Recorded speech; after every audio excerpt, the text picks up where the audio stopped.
days. We wait for 2 weeks, 3 weeks, sometimes a month, 2 months.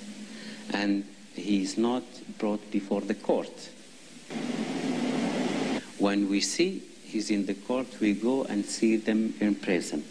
And a lot of them, we see the effect of torture in their body. They are burned. We can see the chain in their hands. We can see the torture still on their body. À l'extérieur de Blida, ces policiers suivent un entraînement antiterroriste. Ils simulent une attaque contre une cache de combattants dans la montagne.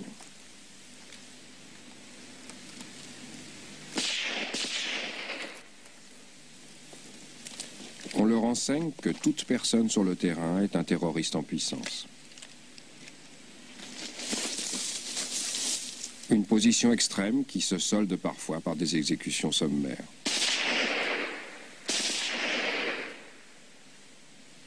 C'est la nuit, bien sûr c'est le couvre-feu, tout le monde dormait à la maison et après on a entendu des coups. Et après il m'a dit il vaut mieux aller calmer les enfants dans la chambre, moi je vais ouvrir.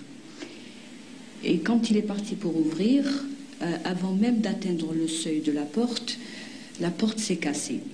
Le coup de pied.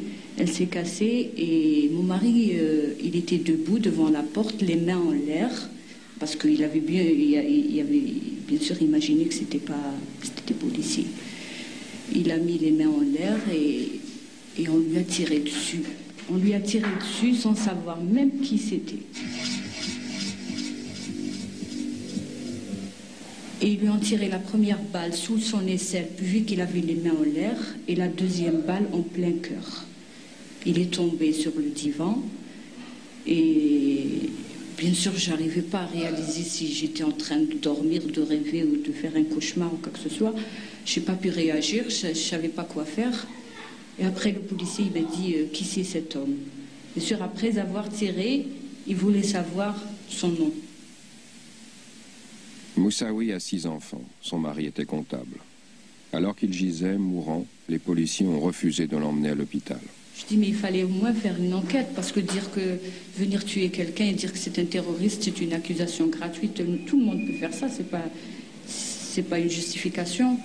Alors ils m'ont dit on n'est pas venu pour faire une enquête, on est venu pour tuer.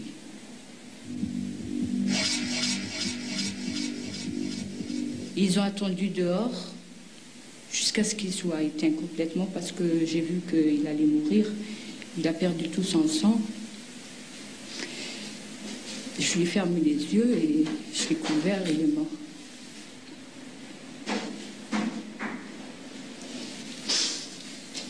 Ah. Et après ils sont venus, ils l'ont emmené. Depuis je ne l'ai plus revu. Je ne sais pas s'ils l'ont enterré ou là, je ne sais pas ce qu'ils ont fait. Ils m'ont dit c'est la loi, vous n'avez pas le droit de le voir, vous n'avez pas le droit de l'enterrer, c'est un terroriste, c'est une loi.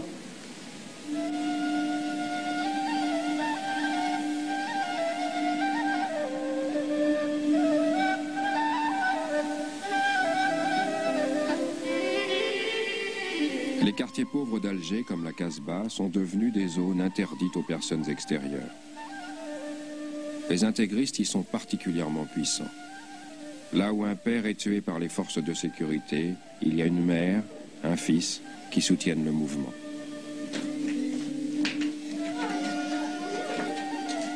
C'est dans ces ruelles que l'armée française combattait le FLN il y a de cela 35 ans. Les mêmes scènes de violence s'y rejouent aujourd'hui. Et une fois encore, chaque meurtre renforce la barbarie de part et d'autre. Ils sont traumatisés, les Algériens, oui. Indépendamment de mon affaire, hein, ils sont traumatisés. Les gens, ils n'arrivent plus à ouvrir les portes. Dès que vous frappez chez eux, ils n'ont pas confiance à ouvrir la porte. Ils sont traumatisés. Ils en sont malades. Ils en sont malades.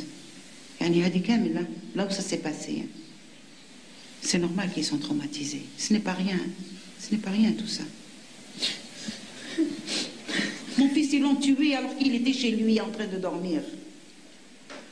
Mais صابوش في دان كلاش ولا صابوه في كاشيم، صابوه في دار وراقد.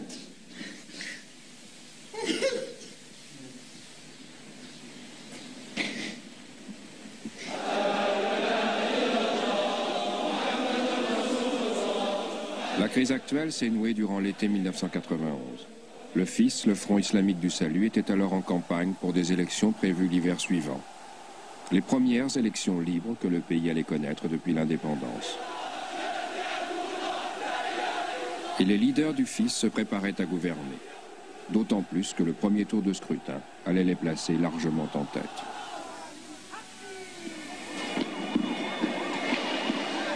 Mais pour les chefs militaires algériens, il ne pouvait être question d'un gouvernement islamiste. Une vague de troubles éclata, à la suite desquels les leaders du FIS furent arrêtés et le parti interdit. Les intégristes encore en liberté prirent alors le maquis dans les montagnes.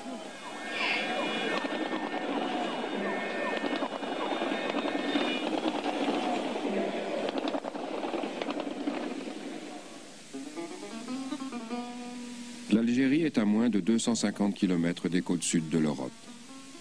Aujourd'hui, les grandes villes comme Alger vivent encore tant bien que mal, malgré les difficultés économiques croissantes et la peur des attentats. Les combattants islamistes ont installé leur base dans les montagnes entourant les grandes villes, un terrain idéal pour la rébellion. Pour rejoindre le camp de la guérilla où nous nous rendons, notre équipe passe d'abord par Blida. Ici, la police est omniprésente. Toutes les entrées de la ville sont contrôlées. Mais le long des 150 km vers l'ouest, sur l'une des principales routes du pays, il n'y a aucun signe de présence gouvernementale. À Chlef, le commissariat est fermé. Et les montagnes avoisinantes abritent les membres de l'AIS, l'armée islamique du salut. Ces combattants ont la réputation d'être des tueurs barbares et impitoyables. C'est depuis cette base, dans l'un des villages disséminés sur les coteaux, qu'ils lancent leurs opérations d'assassinat. Trancher la gorge est l'une de leurs méthodes d'exécution favorites. Par groupe d'une centaine, ils se déplacent pratiquement librement. Seul un hélicoptère de l'armée pourrait les attaquer. Selon eux, l'assassinat aveugle d'étrangers a réussi à isoler et affaiblir le régime d'Alger. Et si celui-ci se maintient au pouvoir, c'est grâce à l'aide financière qui lui vient des États étrangers.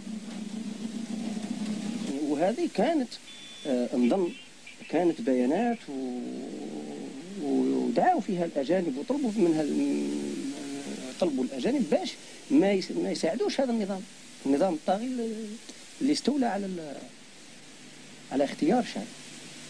هذا المفروض كان من الأحسن الخير لهم هم أنهم يجبدوا الرعاية نتاعهم وما يساعدوش هذا النظام. خير من اللي يحاولوا كيفاش يأمنوه، يجيبوا يرسلوا له أجهزة أمنية باش تأمنوا له هنا من طرف من تأمنوا من الشعب. هذا شعب، وهذا الأمر شرعي من ناحية شرعية، فهو شرعي. فانتهجنا النهج المسلح وحملنا الأسلحة لنقتلع جذور هذا النظام بالسلاح. La plupart des combattants ont des fusils. Environ un tiers possèdent des armes automatiques volées à la police. Ils sont en contact direct avec la direction politique à Alger. Mais leur chef militaire souligne bien qu'aucune décision politique ne peut être prise sans qu'ils soient consultés. Parmi eux, il y a aussi des membres du GIA, l'organisation rivale, considérée comme encore plus impitoyable que l'AIS. Ces hommes au visage dissimulé pénètrent incognito dans les villes pour tuer. Dans ces montagnes, les deux factions islamistes travaillent la main dans la main. Elles admettent différer parfois sur les méthodes, mais partagent le même objectif. Ici, l'armée islamique du salut a établi son propre contrôle routier. Un puissant symbole du territoire conquis et un défi cinglant au pouvoir algérois. Un camion traverse, transportant des membres du GIA.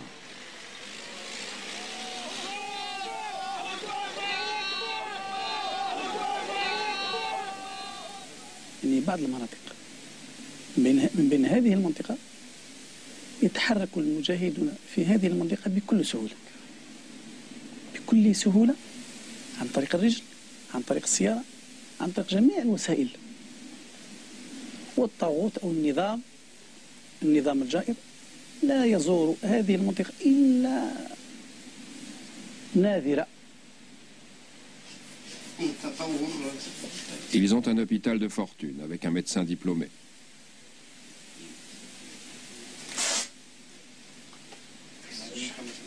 Le matériel vient d'Alger.